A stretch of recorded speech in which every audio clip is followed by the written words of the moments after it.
ప్రచారంలో మీ భర్త గారైన దువ్వాడ శ్రీనివాస్ గారి గురించి మంచి సర్టిఫికెట్ ఇస్తూ టెక్కల్లో ప్రచారం కూడా చేశారు కదా జగన్. చాలా సౌమ్యుడు, మంచివాడు, మంచి క్యారెక్టర్ ఉన్నవాడు దువ్వాడ శ్రీనివాసు, మీరు గెలిపించండి ఖచ్చితంగా నా తమ్ముడు అని.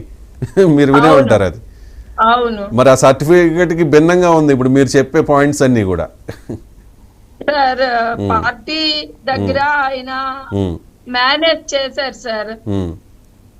అది జగన్ అన్న దగ్గర మేనేజ్ పాపం ఆయన ఒక అభిమానంతో ఒక గౌరవంతో మా కుటుంబాన్ని ఇచ్చారు.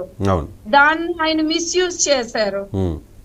మిస్యూజ్ చేసి అబద్ధాలు చెప్పేసి వైఫ్ మీద కూడా అబద్ధాలు చెప్పేసి పిల్లల్ని కూడా ఆయన నుండి నేను దూరం చేస్తానని అబద్ధాలు చెప్పేసి ఏవేవో క్రియేట్ చేసేసి మరి సీఎం దగ్గర అంత పర్సనల్ గా మేము వెళ్ళి ఏం చెప్పలేము కదా సార్. ఆయన ఏం చెప్పారు ఏమైందో అట్లా మరి అవి సీఎం గారి దృష్టిలో ఉన్నారేమో. రైట్. అండ్ ఇంకొకటి ఏంటంటే ఓకే రాజకీయాలే, వ్యక్తిగత వ్యవహారాలే, కానీ ఈ వ్యక్తిగత వ్యవహారాలు, కుటుంబ పరువు, ప్రతిష్ట ఇవన్నీ కూడా కన్సిడర్ చేయాల్సి ఉంటుంది ఒక్కొక్కసారి ఒక మనిషి క్యారెక్టర్ డిసైడ్ చేసేటప్పుడు. ఉదాహరణకు ఈ విషయం కనుక ఎలక్షన్స్కి ముందు జరుగుంటే నాకు తెలిసి ఆయనకి 77,000 ఓట్లు ఎన్నో వచ్చాయి దువ్వాడ శ్రీనివాస్ గారికి, అవి కూడా రావేమో, అంతే కదా. కాబట్టి నేను ఒకటే చెప్తాను సార్, నేను డైరెక్ట్ గా తిరిగి ఆయన కోట్ అయ్యొద్దంటే డిపాజిట్లు కూడా అదే మీరు కానీ అందుకే సైలెంట్ గా ఉన్నారు.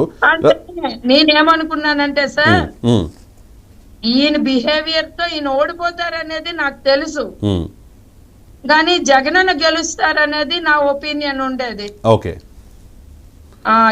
కాబట్టి జగన్ ని మీరు అదే పార్టీలో ఉన్నారు కాబట్టి, జడ్పీటీసీగా కూడా ఉన్నారు కాబట్టి, మీ అధినేత జగన్మోహన్ రెడ్డిని ఈ ఇష్యూలో మీరు ఏం డిమాండ్ చేయదలుచుకున్నారు? ఆయన మీ పార్టీలో ఎమ్మెల్సీ కూడా కదా, మీ భర్త మాత్రమే కాదు, మీ పార్టీ ఎమ్మెల్సీ ఆయన. అంతే కదా. కాబట్టి ఏం డిమాండ్ చేయాలనుకుంటున్నారు మీ పార్టీ అధినేతకు మీరు? ఇట్లాంటివి క్యారెక్టర్ పరంగా పద్ధతిగా ఉండాలి.